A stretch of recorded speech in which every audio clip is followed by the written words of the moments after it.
All right, hello Algebra 2. We are back again. We're still dealing with some functions. These ones are going to be a little bit different. We're getting away from radicals a little bit, and we're going to be doing something called operations with functions here. Okay, so basically it's going to be taking these equations, these different functions, right? And we've seen this function notation before, f of x and g of x. I'll explain a little bit more about that here again, but we're going to be taking these and we're going to be performing some operations to them. So like adding, subtracting, multiplying, and dividing these different functions.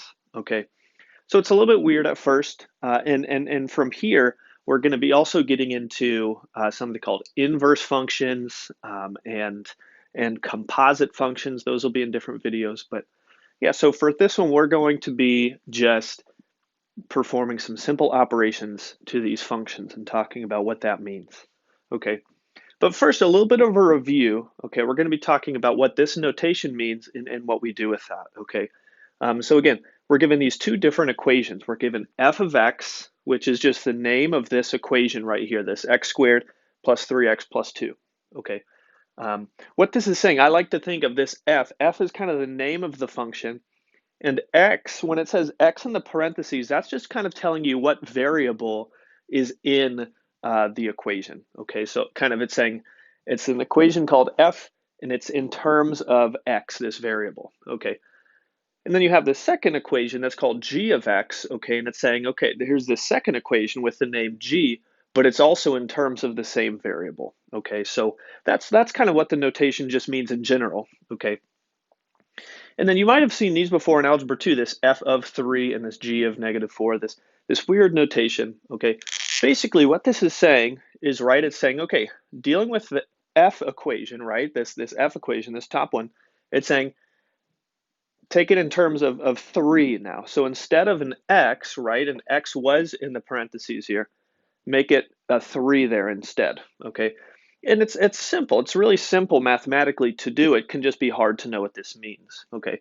So what I like to think, right, the x is being replaced by the 3 in the parentheses, and that's exactly what you're going to do mathematically, okay? So instead of x squared plus 3x plus 2, instead we're going to replace those x's with 3's, okay? So everywhere we see an x, we're going to replace it with a 3. Okay, so it's going to be 3 squared plus 3 times 3 plus 2. Okay, and we're just going to simplify this down to a single number. Okay, and again, thinking about our order of operations here too. So 3 squared, right? 3 squared is 9. Okay, and then I can just do also 3 times 3 here would also be 9 plus 2. Okay, and then to finish it out, I would do 9 plus 9 plus 2. So 9 plus 9 is 18. 18 plus 2 is 20. Okay, so the answer here is 20. Okay, but I could, like, if I was to write this whole answer kind of officially, keeping with the function notation, I could say f of 3 equals 20. Okay, or even another way you could write it, it's kind of saying, okay, when you substitute in 3 for x, you get 20 as an answer. So you could technically write this as an ordered pair as well. You could say, okay, 3 comma 20. Also saying when x is 3, y, or the output value, is 20. Okay, so that's that one. Okay, just again, talking about just mathematically, it's really simple. It's stuff you've done a whole bunch before, just replacing the x's with 3's and getting it down to a single number. Okay, now looking at number 2, similarly, right, it's saying, okay, g of negative 4. So what this is saying is, okay, take the g equation, this, and replace the x's with negative 4's. Okay, so we're going to take that and we're going to write the original equation, 5x plus 1, okay, and we're going to replace the x with a negative 4. So we would do 5 times negative 4 is negative 20. Negative 20 plus 1 would equal negative 19. Okay, so negative 19 would be the answer. We could say g of negative 4 equals negative 19, or again, also we could just write it as an ordered pair, negative 4 comma negative 19. Okay, so any way you write that answer is fine, but just again, it's just know that there's lots of different ways you could see this. Like if it was a multiple choice option, like choose the solution, it might show the ordered pair. You know that that's something you could write it as well. Okay. Now, when we look over at 3, 4, 5, and 6, okay, we have these, and again, more complex, right? More complex with the function notation here, okay? Something I want you to observe though is, right, kind of the second parentheses, all these still say x, okay?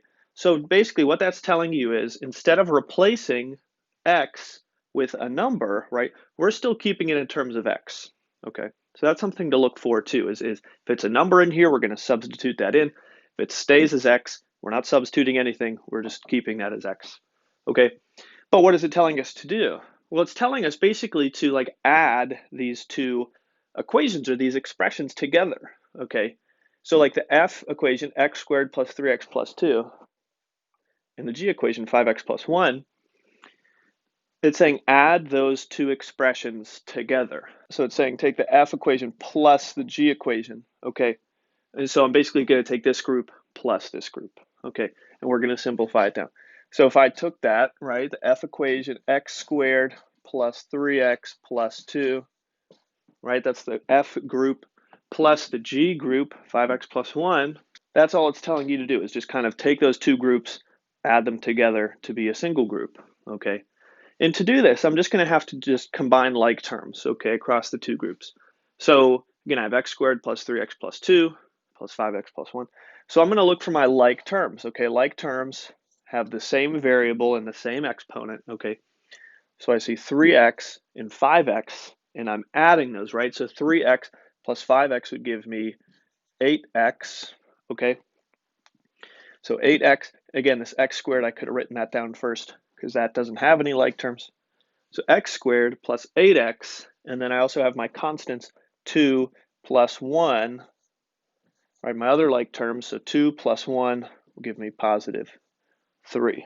Okay, so I could say f plus g of x equals x squared plus 8x plus 3. Okay, so that's the idea there. Pretty simple, right? Mathematically, it's pretty simple. A lot of it's just kind of deciphering what this function notation actually is telling you to do. Okay, so you could guess what we're going to do for number 4. It's just the exact same thing, except we're going to, instead of adding the two groups, we're going to subtract the two groups. Okay, so that's going to turn into, again, the f group, x squared plus 3x plus 2 minus 5x plus 1. Okay, so very similar, just subtracting instead of adding. Okay, but a key thing here is that, again, this is saying take the f group, subtract the g group from that. Okay, so here's what I like to do when I have a group minus a group. Okay, I like to, the parentheses tend to be confusing, okay, because it's kind of like keeping the groups together, whereas this is combining it into one big group.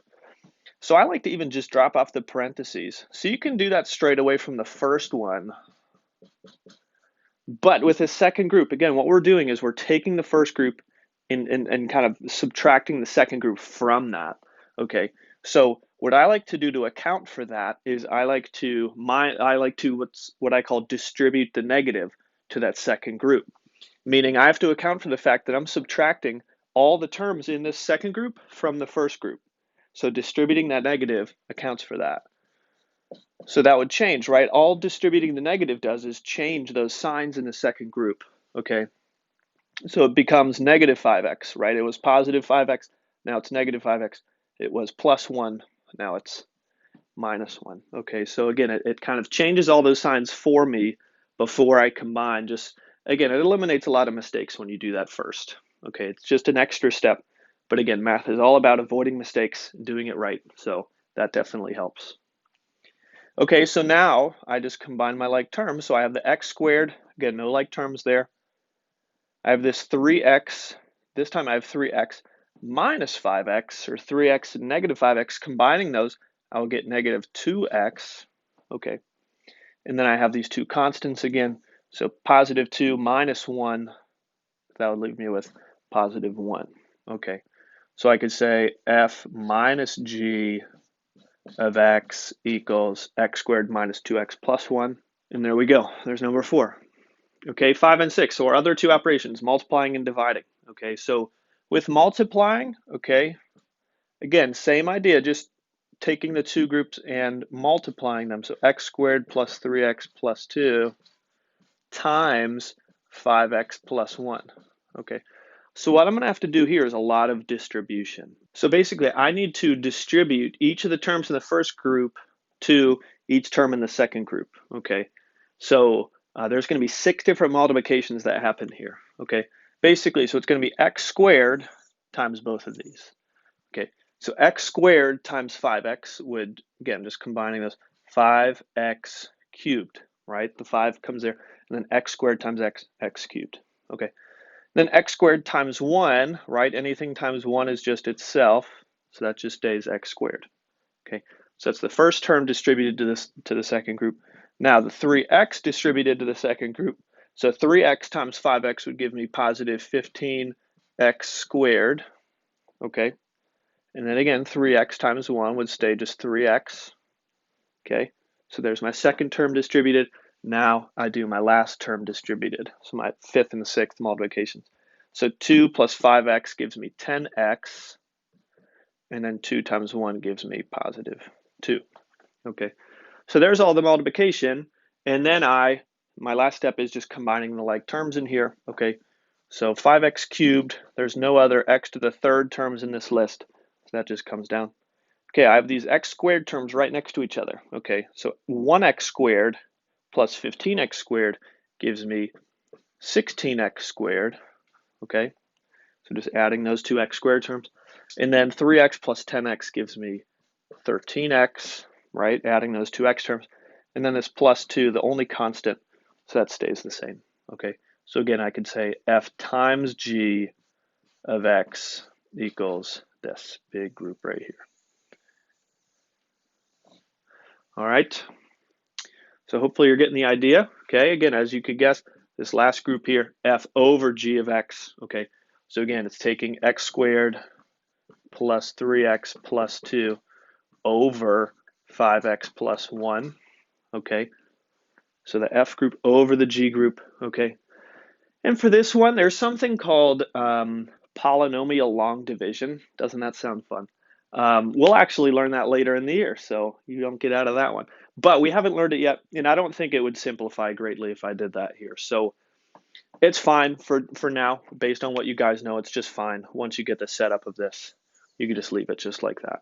Okay, so just the F group over the G group. That's all we can really do. So that's all for this one. Just a quicker video showing you guys some operations with functions and reviewing that function notation. Hope that makes sense. Thanks.